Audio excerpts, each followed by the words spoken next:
Can I just maybe to kick things off, because I think there's also something I heard, which I guess is from the methods side, so not so much, but I think there was obviously really powerful connections about substantive issues, but I was just thinking back to what Simon was saying this morning about the boundaries between arts, you look like the boundaries between art, where is it going? Right. Between art and social research, and the notion of research as being quite an interesting linking title, so artists as researchers, social researchers aren't, well, clearly even get another word, do they? They're just researchers. So, but I was just sort of really interested in how the slipperiness of that in the three different presentations, and if we accept that that is something that's happening, possibly driven by external drivers, be they market issues around marketisation of everything, including academia, including every single art, clinical practice, whatever. But what are where are we sitting differently in the different approaches? So I was really interested by what you were saying about you decided to intervene. You decided that part of your role was to do something at this point, which for a social science researcher is like very taboo boundary about what does that mean. And I was interested in that Valerie are sort of deliberately crossing that boundary, talking about intervening, and then you have people involved in this performing Abigabeni who are researching. I mean, that woman was doing an interview, but she's an actress. And I was thinking, okay, so is she a researcher, at this point, doing this? And at what point does crossing that divide become consequent, or those divides, or are they divides, becomes consequential? And this is something I've kind of experienced in conversations with Lisa over time, which is around, she often sort of, laughs at me when I talk about things like data, and she goes, oh, yeah, data. Because in my training, that's a really important, safe term, data. So stuff becomes data, and then it has a whole set of things that you can do to it because it's data. And Lisa often asks me to think, that's quite peculiar, how you're treating this stuff, because you've made it not into people anymore, you've decided it's data. So I suppose that's the question I'm really interested in, about, who are the players? Do they involve the researcher? Sometimes it seemed like they did, and sometimes they didn't. I think, what's so interesting about the child observation tradition is they absolutely do involve the researcher, and the researcher is multifaceted. I wasn't quite sure whether your filmmaker was in or not. I wasn't quite sure whether your actors were researchers or not. So, yeah, I suppose it's that kind of question, going back to the methods and the boundary crossing. It's not really a question, really. I suppose it's just a... So I know that there were lots of substantive issues involved, but I thought that the methodological differences were really interesting. Do you want to just briefly respond? Well, I mean, I agree, Rachel. They are really interesting, and they issue precisely about whether the actress is a researcher or a researcher is an actress. Even, yes. Yeah. that whole complex sense of what's being performed, by whom, in what context, is really interesting. But I mean, I do find the kind of crossover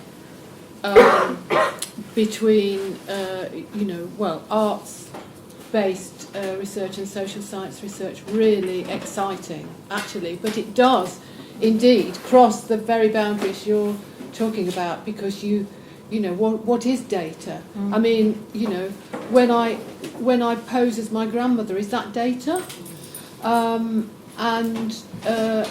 If I write it up, is it data? Or if I make an artwork of it, well, then what is it? And I suppose I've seen recently a lot more willingness across disciplines to explore these kinds of crossovers. and to move away from a separation actually of social sciences from more arts and humanities based approaches, which I think is exciting. I mean, people have talked for ages about poetics or in social sciences. It's been a theory level. But yes, but it's how one actually materialises this, and so yeah, I mean there's so much to say really about it.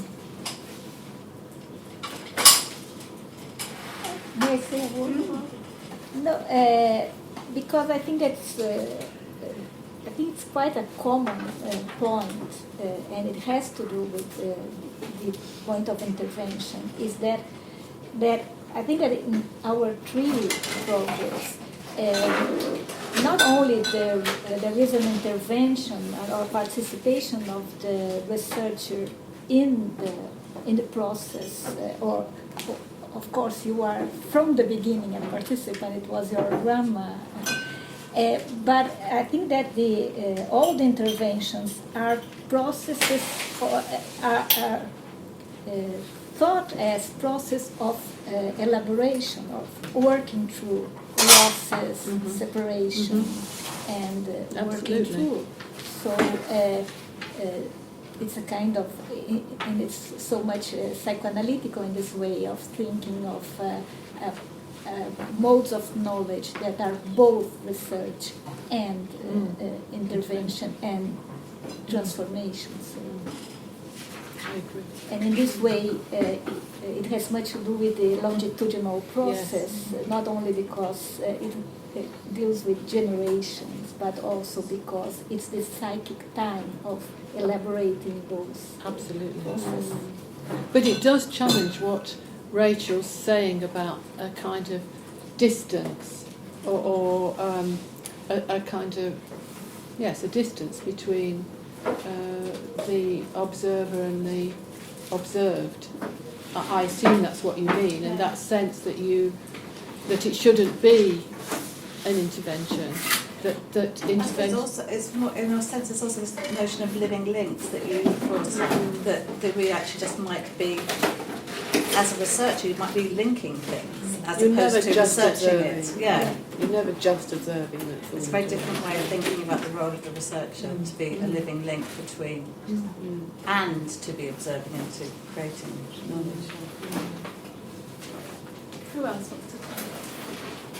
I was just following on from what Rachel was saying. I was just really struck by as researchers and sort of thinking about differences or similarities between art and research, and the real merging that we saw in those presentations today, but about, as a researcher, I'm sort of aware of looking or being aware of points of interpretation. So at some point as a researcher, there'll be a moment of, or not a moment, but a process of interpretation going on that is perhaps more bounded for all sorts of reasons as a researcher, which might be because of the funding demands and all of those things. So I was just sort of thinking of, in terms of points of interpretation and whether it's, and so that idea of concrete data, if you like, and I'm having to think of that in possibly a more bounded way, or it would be really interesting to think of it in particularly, I think, in your work of sort of really unravelling that, I think. So that's, I think it would be really interesting for me. Thank you.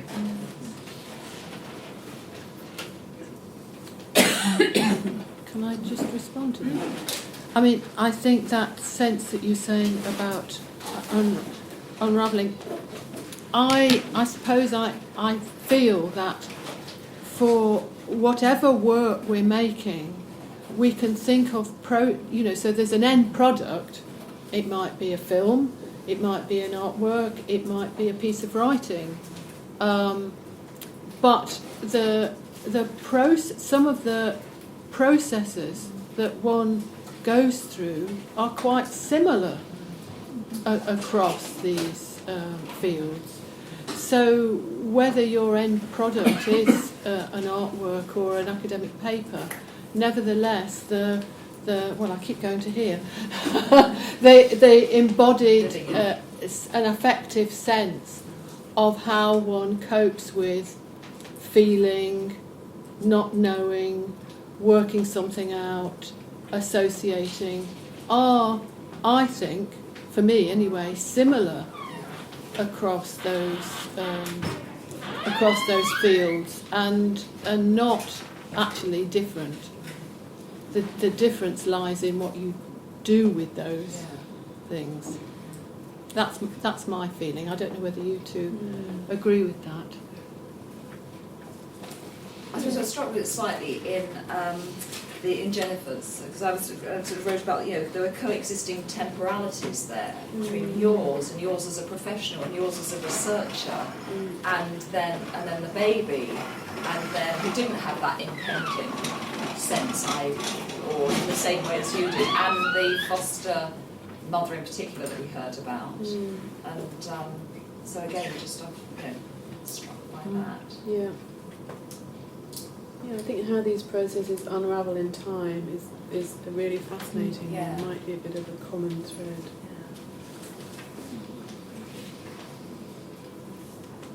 But can I don't, I suppose I'm going to, because I don't think that's right, because I think what you believe, because of psychoanalytic insight, is that the baby Does have it. But that's why. And I think that's what's in some ways what's really this point about linked lives. And one of the artifices of social research is that we are all separate, and we can go around and do this work in this particular kind of way. And my understanding is that you would see that the baby will be feeling this impending rupture because of the connection, because the others in the matrix are, and that you as a researcher and a participant there can know that through what you're feeling. So would you think he's picking it up from how they're responding to him? I think that's what you think. Because I think there's some levels, there are things about psychoanalysis which for mainstream social scientists are really troubling in terms of how it allows connection and linkedness between people, things, objects. Well, I think it also goes back to the idea of the baby as the primary and most powerful observer. That actually, sometimes when you start doing an observation, you think, oh, this is going to be really weird, and what are they going to make of it? And you get there and you see the baby is just watching, taking everything in. And so I would think that, that he, I mentioned the idea that Nadira was practicing in her mind to let him go, and that he would have noticed that at some times, and then when he was sort of daydreaming, that was perhaps him identifying with her having withdrawn into kind of another part of her mind, where she had her own sort of parental figures who supported her and sustained her, some sense of a kind of withdrawal to a kind of private space that he also did in a way. And we do also know from child development research about the impact of body memory, that children very, very young, there's a kind of children who've had medical intervention, say as tiny babies, some trace in the body. So we would think there is some trace of memory at different levels. I'd like to say a word about also, because I've been thinking about what is data, and also because taking into consideration these three presentations, because I think that maybe we are not properly observing something that already is there, data that already is there, but we are participating in constructing objects and constructing links. So this, in all this, it's what it matters: links between mother and baby, between you and also. It deals with constructing objects and links, and not about observing data.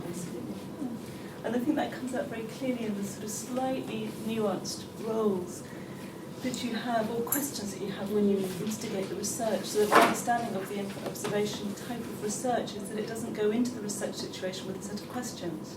It goes in with the practice of making links. That's what it does. And it might be that out of that practice you then make an intervention or not, actually, as the case may be, which is a very different sort of motivation and initiation of a project than perhaps a kind of classic social science project that requires a question that drives it, and that always, in a way, inflects the scene in a certain. Well, I think that's also, I agree with that, and there's a sort of congruence also with the grounded theory approach. You can do grounded theory thinking I've got a hypothesis and I'm going to see if anything comes up to sort of corroborate that. But classic grounded theory approach is you're just going to see what comes out. And I was quite sceptical about it, I have to say, but I found it very powerful and useful method, actually, a way of having a dialogue with the data. I mean, I think IPA, in terms of phenomenological analysis, is very similar in that way of sort of coding and sifting through the data. It would be very interesting to hear, later on in the day, how those of you who might identify as social arts practitioners of some kind think about that initial, whether there's a question you go into a setting with, or whether you deliberately don't, or what it is, what the hell you think you're doing there, that kind of. I think what Belinda was saying is like, I think how I see it is about constructing a situation, which I take from sort of situationist language, and I wonder that the mainstream social scientist that was Rachel was talking about, I wonder what it is in the kinds of practices that becomes naturalised and therefore visible and is seen as somehow objective, because presumably, in a kind of very simplistic way, to be silent is as much an intervention as it is to talk. So how do you get to a situation where to be silent becomes not an intervention, and to act or to do or to construct a situation becomes an intervention, whereas observing a situation is not an intervention, where, in terms of, you need to go look at sort of quantum physics to understand that the act of observation is a fundamentally, alters the situation you're observing. You're constructing a situation by observing it. Absolutely. But that seems to be like a kind of pretty familiar idea, and I'm sure that most people know that in this sort of field. So it's like, what happens to that knowledge? But I think in the same way that you have those wonderful sort of sociological studies of becoming a medical practitioner, becoming a doctor, and learning to cut up the cadaver and whatever, new PhD students in social sciences have to learn how to do this thing of pretending, there is an artifice to learning how to do research in a way that treats it as unproblematic. And having a conversation with somebody in a different kind of way, or not having a conversation and not replying to people's questions.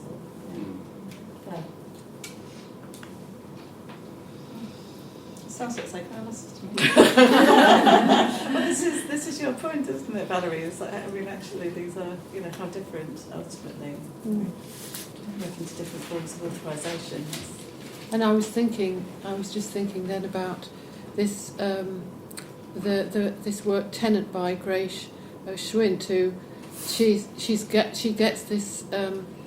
she gets various people to read this interview material, but in this very sort of odd voice. It's very mechanical, and everybody in the piece walks really slowly, and then all of a sudden she comes in and she jumps over somebody sitting in a chair, and it's like I find it quite extraordinary, because somehow you get an engagement with what is said, and yet also what's not said but is felt. So this kind of this droning on of this interview is kind of ruptured by this jumping. And so you get a sense of a break, or something doesn't work. It's quite extraordinary, and I don't know why I thought of that, but because I suppose just following on that thing about, well, we're always performing, aren't we? Simon's point that we don't, it's all got naturalised, and yet at the same time they are very particular performances of doing natural. Yeah.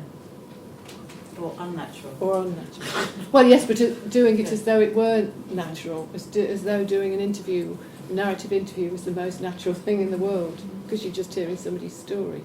which is something that I think Terry's been working on for about 30 years, doing natural. Should we break for lunch? Is that a good idea? And then we'll start again at